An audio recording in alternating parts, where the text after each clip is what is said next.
Ya, begini Pak Preming ya. Yang saya tanyakan di sini fokusnya itu kepada yang sesama Anda sendiri, yang di Kristennya sendiri loh, Pak. Yang di Kristen sendiri itu ada yang mengakui Yesus sebagai utusan, ada yang mengakui Yesus itu adalah Bapa itu sendiri, ada yang mengakui Yesus itu anak Bapa, ya kan? Ada yang Tritunggal, ada itu bagaimana Yesus itu sedangkan satu. Silakan Pak, Bapak mungkin udah paham. Silakan. Jadi, bagaimana? Ya, saya udah paham. Jadi begini, kalau di dalam Roma pasal 10 ayat 9 dan 10, memang di sana prinsip esensi dari pengakuan Yesus Tuhan dan Juru Selamat itu dikatakan, karena barang siapa percaya dalam hati, mengaku dalam mulut Yesus sudah bangkit dari antara orang mati dan pergi ke surga, maka dia akan diselamatkan. Nah, jadi keselamatan yang pokok di dalam kekristenan itu sebenarnya bukan masalah Tritunggal, bukan masalah oneness atau Trinitarian dan sebagainya, atau dogma-dogma lain. Tetapi inti pokoknya adalah ketika percaya Yesus adalah Tuhan yang sudah bangkit dari antara orang mati, maka orang yang percaya inilah tercatat di pikirannya, di otaknya, akan tersimpan di buku kehidupan bahwa dia sudah memiliki hidup yang kekal. Itu isinya. Baik. Jadi ya yang paling penting di sini, yang menurut Pak Preming di sini, yang percaya Yesus bangkit di antara orang mati, itu aja yang paling penting ya. Betul. Ah, baik. Kalau Yesus bangkit di antara orang mati, artinya penebusan dosa apa itu nggak berlaku semua ya. Yang penting siapa yang percaya itu aja. Nah, tentu itu tadi dasar pokoknya. Maka yang kedua tentu ketika dia sudah mengikuti bahwa mengakui Yesus. Pak Preming, Pak mohon maaf Pak, Bapak kalau udah dasar pokok, nanti ada yang kedua, habis kedua ada yang ketiga, ada yang ketiga, ada yang keempat. Itu nanti menyeluruh semuanya. Bapak sebutin aja satu aja Pak. Dasar pokoknya itu. Cuman kan dalam arti kan kalau orang udah mati langsung mati itu sudah pasti. Tapi kan orang belum mati. Maka suatu kelak kemungkinan, contohnya nih, Pak siapa ini namanya? Pak siapa? Imrus Pak. Imrus contohnya. Imrus Atoza dari Yunani Pak. Ya, Imrus contohnya. Percayalah Yesus Tuhan dan diakuilah seperti di dalam Roma pasal 10. Oh la haula wala quwata illa billah. Masya Allah. Ini contoh, jangan langsung baperan. Jadi enggak baperan, emang harus saya tolak dulu Pak. Iya, jadi silakan. Ketika contohnya percayalah Anda. Ketika Anda percaya, sementara datanglah saudara-saudara Anda menghakimi, memaksa balik kepada agama kita sekarang. Lalu Anda tidak percaya lagi dan Anda takut, malah lebih takut sama keluarga daripada Yesus. Maka Anda akhirnya meninggalkan Yesus. Maka ketika seperti itu, pengakuan yang Anda pertama itu sudah gugur. Dan Anda tidak percaya lagi bahwa Yesus Tuhan dan Juru Selamat, karena Anda sudah menyalibkan Yesus kedua kali dan meninggalkan Dia, karena Anda tidak mengakui Dia Tuhan dan Juru Selamat dengan hati, dengan pikiran yang sudah mati bangkit naik ke surga gitu. Nah gitu ya. Ini pertanyaan saya dari tadi Pak berurutan Pak, karena nanti akan saya tanyakan. Ini semua endingnya nanti akan ada pada Yesus turun untuk yang kedua kalinya. Saya akan fokus di situ karena ini fokus utamanya di sini Pak. Al-Quran menjelaskan juga ya Nabi Isa akan turun yang kedua kalinya. Nah kalau di tempat Pak Preming ini Yesus turun untuk yang kedua kalinya, itu kan dari atas ya Pak ya. Sebentar Pak Preming, jangan kemana-mana, tenang di situ dulu. Yesus turun untuk yang kedua kalinya. Baik, makasih. Yesus turun untuk yang kedua kalinya, dia ada di atas muka bumi ini kembali. Ya kan? Kalau kita mau tarik kembali kepada Yohanes 1:1 itu ya, yang pada mulanya firman. Nah, kalau yang turun yang kedua kalinya ini Yesus ini dari mana? Dari firman juga atau dari mana? Sebelum saya lanjut pertanyaan keduanya, silakan. Oke, kalau di dalam Kisah Rasul pasal 1 ayat yang ke-8 dikatakan, seperti aku naik ke surga, demikianlah juga aku akan turun ke bumi. Tetapi itu untuk memperkenalkan sebenarnya dia yang sudah pernah disalibkan itu. Di dalam Wahyu dikatakan, memberitahukan bahwa akulah yang kalian tolak, akulah yang kalian aniaya, akulah yang kalian benci itu. Lalu disitulah nanti Yesus membuktikan bahwa dia adalah Tuhan dan Juru Selamat bagi seluruh bangsa. Itu. Baik. Kalau begitu Pak, dia jadi juru selamat bagi seluruh bangsa. Ingat ya Pak ya, Pak Preming ya. Ini Yesus sudah berpisah sama Bapaknya di surga ketika dia turun yang kedua kalinya. Dan tidak ada penjelasan di dalam kitab Bible Bapak itu menerangkan, ya saya ulang ya, menerangkan Yesus ketika ada di bumi kelak untuk dia turun yang kedua kalinya itu, itu terjadi kiamat. Ini Yesus ada di mana ketika terjadi kiamat, sedangkan Bapa masih ada di singgasananya di atas sana. Nah, karena kan di dalam pemahaman kami bahwa Yesus itu adalah Bapa, justru dialah yang berwujud, yang menjadi dilihat manusia itu sebagai bukti bahwa dia datang ke bumi ini untuk menyatakan keadilan dan kerajaan Bapa yang akan menghakimi orang yang berdosa dan yang menolak Yesus Tuhan dan Juru Selamat. Pak Preming, saya ulang ya. Ketika Yesus turun untuk yang kedua kalinya, ya, Yesus ini berada di bumi kan? Betul ya? Iya, betul. Bapa berada di atas sana di surga ya kan tempatnya kan? Benar Jadi nggak? gini, karena Yesus itu adalah Bapa, justru dia yang turun dari sorga. Keterangan itu di mana Pak? Jadi ketika Yesus turunnya untuk yang kedua kalinya itu bersama Bapa. Bukan, dia sendiri yang datang bersama malaikatnya. Bapa ada di mana? Kan Yesus itu Bapa itu sendiri. Yesus adalah Bapa itu sendiri. Berarti Yesus pergi ke dirinya sendiri. Yesus berdoa kepada dirinya sendiri. Lanjut ya, silakan Imrus. Aku ada sedikit, aku makan. Mohon maaf.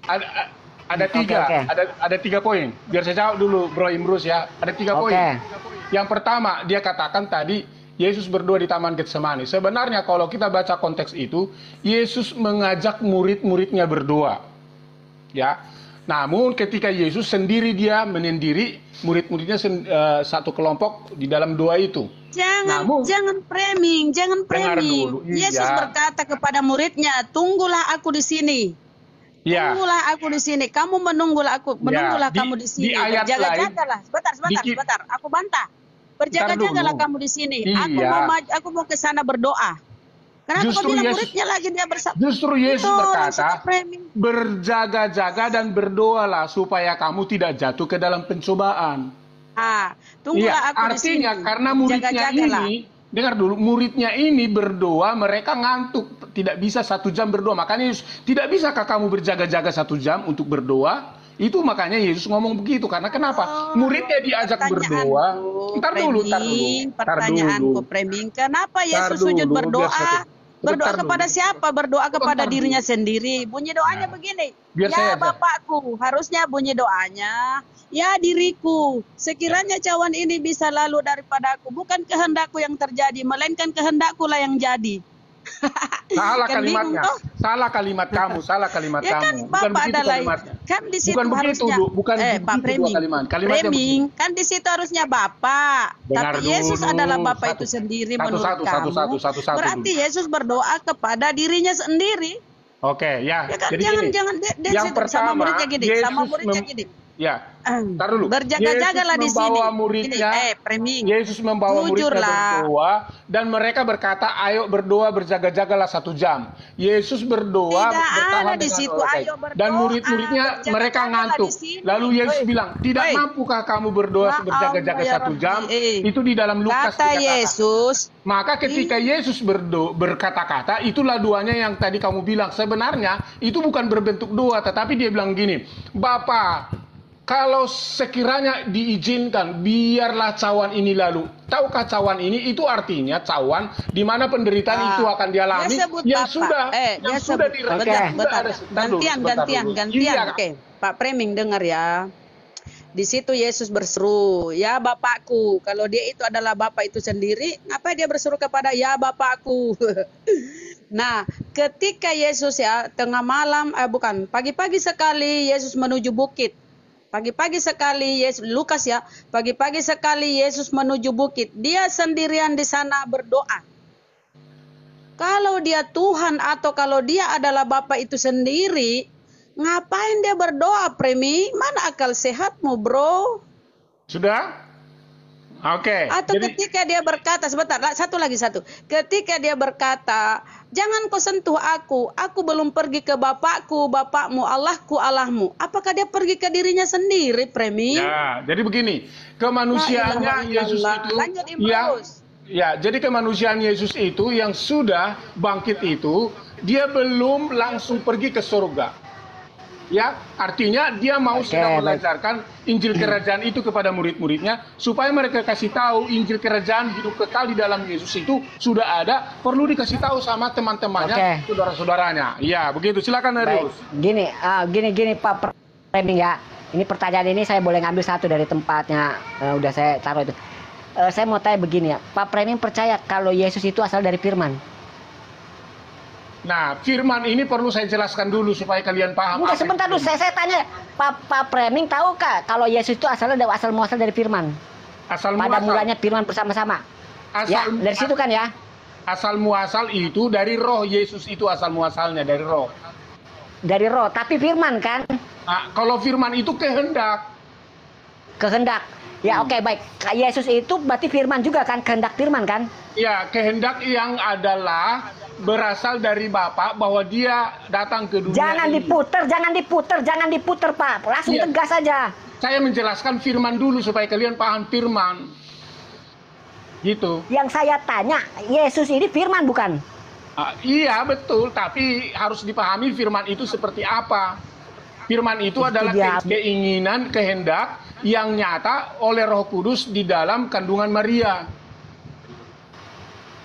Apa bedanya Firman yang ada di dalam kandungan Maria setelah keluar dari kandungan Maria? Oke, kalau di firman itu adalah sebuah satu rencana, kehendak, keinginan, tujuan. Itu sebuah program dalam pemikiran. Tetapi kalau Roh Kudus adalah kuasa yang terjadi bagaimana fisik Yesus ini, tubuh Yesus ini terjadi oleh karena Roh Kudus. Itu beda. Enggak, ini ya Allah, gini loh Pak. Bapak ini dari tadi ya saya tanya satu ya, Bapak jawab 2, 3, 4. Jadi seolah-olah jadi Bapak sengaja kembangin, biasanya nggak fokus di situ. Pak, terangkan dikit Pak, terangkan Imro sedikit. Kalau Yesus adalah Firman itu sendiri, Bu Rama, saya beli rokok dulu ya. Tentu Bapak atau Allah tidak lagi berfirman ya, karena itu Yesus adalah Firman itu sendiri. Tetapi apa kata Yesus ya? Firman yang telah engkau sampaikan, telah kusampaikan kepada mereka, dan mereka telah menerimanya. Dan mereka benar-benar tahu bahwa engkau yang telah mengutus aku. Atau kata Yesus, firman yang kamu dengar bukan berasal dari diriku, tetapi dari dia, dari Bapa yang mengutus aku. Kalau Bapa ini adalah Yesus itu sendiri, ya kamu itu stres. Ya, jadi Kamu gini. pusing. Ya, jadi firman Allah itu, firman Bapa itu sudah ada pada Yesus. Jadi Bapa itu udah nggak berfirman lagi sejak Yesus sudah ada. Nah, ini Total- salah lagi kamu. total firman Ketika, itu, sebentar. Ini total- kamu kedapatan nih. Ketika Yesus dibaptis, terdengar Iya. dari suara langit terbuka, ya. Iya, langit terbuka. Terdengar Ya. suara dari surga, suara dari Bapa. surga. Siapa yang Ya. bilang suara Bapa? Bapak di situ tertulis kan terdengar suara dari Bapa. Engkau lah dengar. Mana ada Dengar disebut dulu. Bapa? Mana ada Diam disebut dulu. Bapa? Diam Nggak ada dulu disebut supaya kamu Bapa. dengar.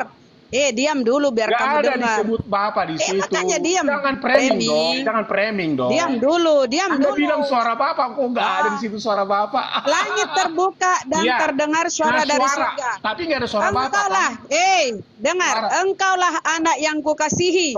Kepadamu aku Oke. berkenan. Ya. Engkaulah anak yang kukasihi. Kukasihi. Yesus ini anak toh, Itu- bukan Bapa. Kepada Terdengar dari suara dari langit Ya. atau dari surga. Engkaulah anak yang kukasihi. Kasihi, Kepadamu betul. aku berkenan. Berkenan. Kalau Yesus adalah Bapa itu sendiri, siapa lagi yang ngomong Bapa dari atas itu? itu- Berapa Tuhanmu? Bapa itu berkenan bicara di situ. Itulah Yesus itu karena udah berkenan pada Yesus. Koplak, kuclu. Sudah berkenan pada Yesus. Berkenaan itu adalah sudah diberikan kepada Yesus kenaannya. Jadi bukan lagi kepada Bapa. Itulah disebut makanya Ada di Yesus langit, adalah ada di Bapa. sungai Yordan. Kan Yesus itu tidak terbatas. Kenapa kau bilang Bapa adalah Yesus Buktinya di sementara dalam ada di Matius. langit, Contohnya ada di Matius. surga, ada Matius di sungai 17. Yordan. Waktu Yesus berubah rupa, dia bisa juga seperti matahari cahayanya.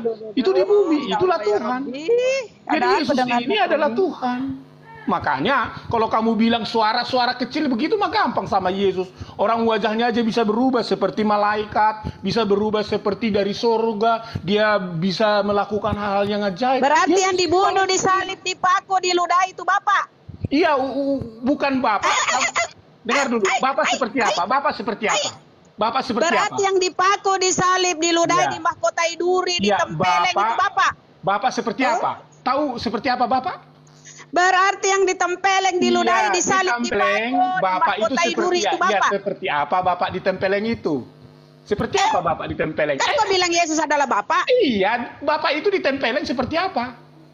Manusia itu ditempeleng, berarti Yesus yang ditempeleng kan? Ya. Yesus yang Mau ku ditempeleng contoh kan? ditempeleng, mau ku contoh Ya, ditempeleng. Yesus- Sini nah, mukamu ku tempeleng. Sekarang Sini, saya sini. tanya, nah, kalau disebut bahwa Yesus itu adalah Bapa, yang ditempeleng di situ siapa coba? Bapak itu? Yesus kan? Kan kau bilang Bapak adalah Yesus. Kan kamu Kan kau bilang Bapa Yesus adalah adalah Yesus Bapa. itu Iya. sendiri. Nah, ketika Yesus Kau kurang sehat lah. Minum ketika obat dulu Yesus lah, Bang. disebut Bapa, ketika Bapak ditempeleng, yang jadi Bapak di situ siapa? Yesus kan? Berarti yang ditempeleng ya Yesus. Bapak adalah Yesus. Kan Bapak adalah Yesus, Premi. Iya, makanya kan berarti kalau Bapak Yesus yang Tolong ditempeleng ya belikan Yesus. dulu Paramex ya.